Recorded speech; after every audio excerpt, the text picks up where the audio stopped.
नमस्कार दोस्तों, आपका फिर से बहुत बहुत स्वागत है मेरे YouTube चैनल पे जिसका नाम है चेंज योर लाइफ। दोस्तों, सच ही कहा है कि अगर तुम्हें अपनी कीमत पहचानना है तो अपना समय और अपनी जो ऊर्जा है वो उन लोगों पे कभी बर्बाद मत करना जो लोग आपकी बात को समझते नहीं, आपको नहीं समझते। वह लोग जो आपको बेकार समझते हैं और यह तो किसी काम का ही नहीं है, इससे क्या ही होगा। अगर ऐसी सोच रखते हैं आपके आसपास वाले तो इन लोगों से आपको हमेशा दूर रहना चाहिए।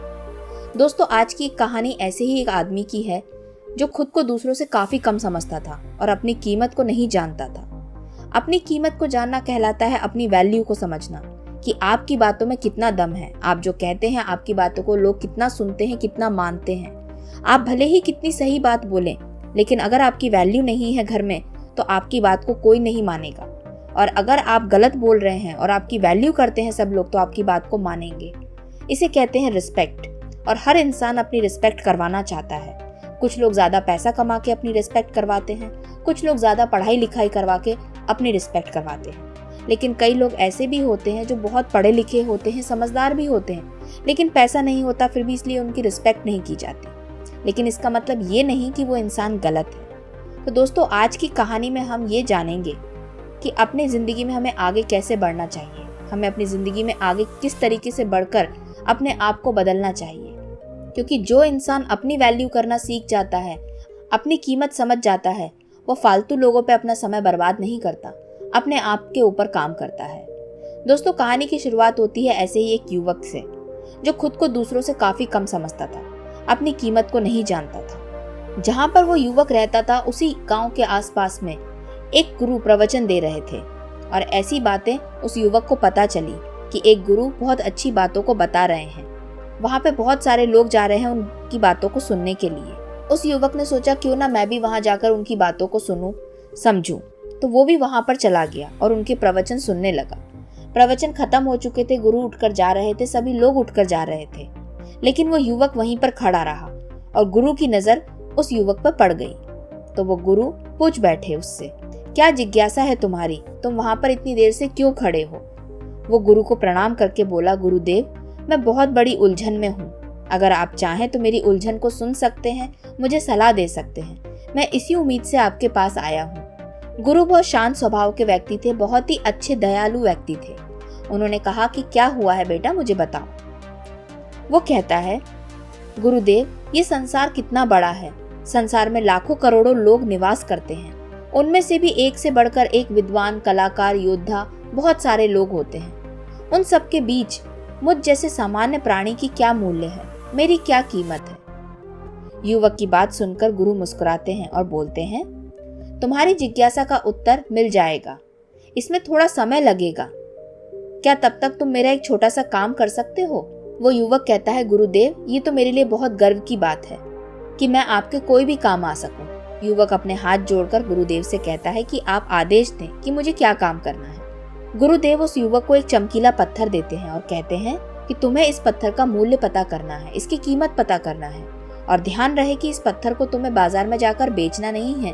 बस ये कितने रुपए में आता है या कितने रुपए में बिकेगा वो मूल्य पता करके मुझे बताना है। युवक ने गुरु से पत्थर को ले लिया और प्रणाम करके बाजार की ओर चल दिया। बाजार ज्यादा दूर नहीं था, युवक थोड़ी देर में ही वहां पहुंच गया। वह सुबह का समय था, इसलिए बाजार अभी ठीक से लगा नहीं था। वहां पर इक्के दुक्के दुकानदार बैठे हुए थे। युवक ने इधर उधर नजर देखी तो उसे पेड़ के नीचे एक दुकानदार नजर आया। वो आम बेच रहा था। उस युवक ने उस दुकानदार के पास जाकर पहुंचा और उसे पत्थर दिखाते हुए बोला, क्या आप इस पत्थर की कीमत बता सकते हैं? वो दुकानदार बहुत चालाक व्यक्ति था। पत्थर की चमक देखकर वो समझ गया कि अवश्य ही बहुत ही कीमती पत्थर है। वो बनावटी आवाज में बोलने लगा, देखने में तो कुछ खास नहीं लगता, पर मैं इसके बदले में तुम्हें 10 आम दे सकता हूँ। ये सब बात सुनकर उस युवक को दुकानदार के ऊपर बहुत गुस्सा आया कि इतना कीमती और सुंदर पत्थर देखकर केवल मुझे 10 आम दे रहा है, इसकी कीमत ये इतनी कम बता रहा है, ये पक्का झूठ कह रहा है। फिर वो आम वाला उससे पूछता है, क्या तुम दोगे इस पत्थर को? 10 आम निकालूं क्या मैं टोकरी से? वो मना कर देता है और आगे बढ़ जाता है। आगे जाते जाते उसे एक सब्जी की दुकान दिखाई देती है। वो सब्जी वाले के पास जाता है और पूछता है, आप इसकी कीमत बता सकते हैं कि इस पत्थर की कीमत क्या होगी? उस चमकते हुए पत्थर को देखकर सब्जी वाले की आंखें खुशी से चमक उठी और वह मनी मन यह सोचने लगा, ये पत्थर तो बहुत कीमती लगता है, अगर मुझे ये मिल जाए तो मैं माला माल हो जाऊंगा। इतना वो सोच ही रहा था कि उस युवक ने पूछा, क्या आप बता सकते हैं फिर से, इसकी कीमत क्या होगी? तो वो सब्जी वाला कहता है, इसकी कीमत का तो मुझे पता नहीं, लेकिन मैं 1 बोरी आलू दे सकता हूँ इसके बदले। क्या तुम देना चाहोगे मुझे? वो युवक समझ गया कि ये दुकान वाला भी मुझे बुद्धू बना रहा है। उसने कहा नहीं, और वो फिर आगे बढ़ गया। जैसे ही वो आगे जा रहा था, सब्जी वाले ने फिर से आवाज लगाई, अरे अगर 1 आलू की बोरी कम लगती है तो मैं 2 आलू की बोरी दे दूंगा, लेकिन तुम दे दो मुझे ये पत्थर। उसने कहा नहीं, मुझे ये बेचना नहीं है। वो आगे निकल गया। अब वो युवक मन ही मन सोचने लगा कि इस पत्थर की कीमत तो हर कोई अलग अलग बता रहा है, और ये सब्जी वाला 1 बोरी की जगह 2 बोरी देने वाला था। इसका मतलब ये पत्थर बहुत कीमती है। इसको मैं किसी जौहरी के पास लेके जाता हूँ, वही इसकी सही कीमत बता पाएगा। अब वो एक जौहरी की दुकान पे पहुंच गया। उसकी दुकान अभी खुली हुई थी। वो युवक दुकान के अंदर गया और उस पत्थर को दिखाते हुए बोला कि क्या आप इस पत्थर की कीमत मुझे बता सकते हैं? उस आदमी का हुलिया देखकर वो दुकान वाला समझ गया था कि ये कोई गरीब व्यक्ति है जो संभवी कोई गहना बेचने आया है, इस पत्थर को बेचने आया है। जौहरी ने हाथ जोड़कर युवक को नमस्कार किया और मुस्कुराकर पूछा कि मैं आपकी क्या सेवा कर सकता हूँ? तो वो युवक कहता है कि आप बस मुझे इसकी कीमत बता दीजिए, मेरे हाथ में जो ये पत्थर है। अब वो जौहरी भी पहचान गया था कि ये बेशकीमती पत्थर है जिसकी कीमत बहुत ज्यादा है। तो जौहरी कहता है कि ये पत्थर तुम मुझे दे सकते हो, इसके बदले में मैं तुम्हें 1 लाख रुपए दे दूंगा, क्योंकि इस पत्थर की कीमत लाख रुपए तो है ही। इतना सुनना ही था उस युवक का, वो तुरंत उठ गया और जाने लगा। फिर जौहरी ने कहा कि रुको, अगर तुम्हें 1 लाख कम लगते हैं तो मैं इसके 5 लाख रुपए दे दूंगा, लेकिन तुम बेचना चाहो तो मुझे बेच दो, क्योंकि जौहरी समझ गया था कि वो पत्थर बहुत ही कीमती है। युवक के मन में तो पता था कि उसे वो पत्थर बेचना नहीं है, बस उसकी कीमत पता करना है। वो तुरंत उस पत्थर को लेकर अपने गुरुदेव के पास फिर से पहुंच गया। जैसे ही वो गुरुदेव के पास पहुंचा तो गुरुदेव ने बोला कि क्या तुम इसकी कीमत पता करके आ गए? तो वो बोला कि इसकी कीमत जानकर तो आप भी हैरान रह जाएंगे। एक आम वाला मुझे इस पत्थर की कीमत 10 आम दे रहा था।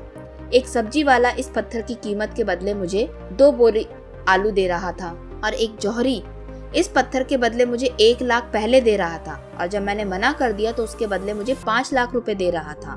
तो ये सब बात सुनकर गुरु हंसने लगे। अब युवक उनसे पूछता है कि आप हंस क्यों रहे हैं?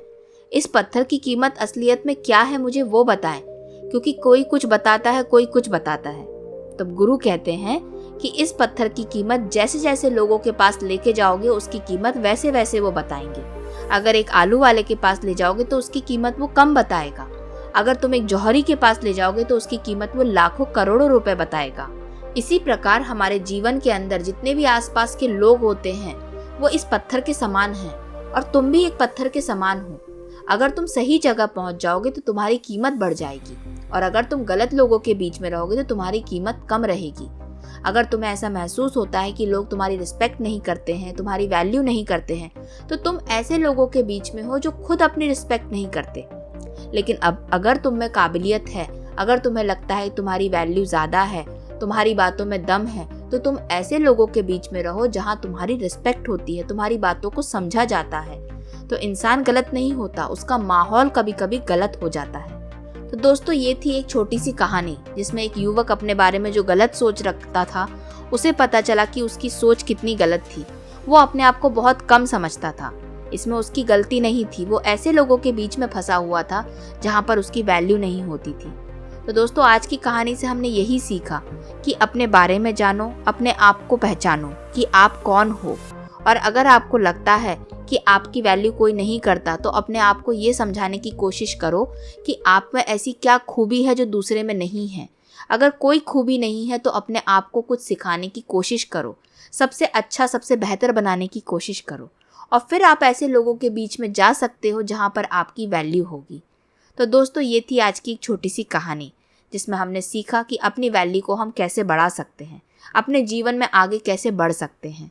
जब हम अपनी रिस्पेक्ट करेंगे, अपनी वैल्यू करेंगे, तभी हम अपने जीवन में आगे बढ़ेंगे। तो दोस्तों, अगर आज की कहानी आपको पसंद आई है तो इस वीडियो को लाइक ज़रूर करिएगा। मिलते हैं किसी अगले वीडियो में, अगली कहानी में, जहाँ पर हम एक और कहानी को सुनेंगे जो हो सकता है हमारे जीवन में एक छोटा सा बदलाव लेकर आए।